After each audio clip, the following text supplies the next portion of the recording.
Doctor साहब वो बहुत तकलीफ हुई आप लोगों की तकलीफ को मुझे आप लोगों से काफ़ी भी मालूम है। मैं पहले और तरह से इसके लिए आप लोगों से माफ़ी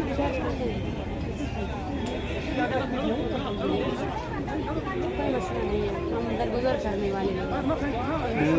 जानता हूँ आप लोग को महसूस कर सकते हैं।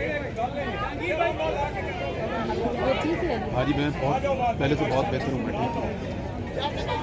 अकेला नहीं समझना, पूरी कौम आपके साथ। हम सारे गुनहगार हैं आप लोगों के। अभी भी हम आते हैं मजाक उड़ाने आप लोग बर्दाश्त करो। मैं जब बलूचिस्तान गया ना पिछले साल फ्लड आया मुझे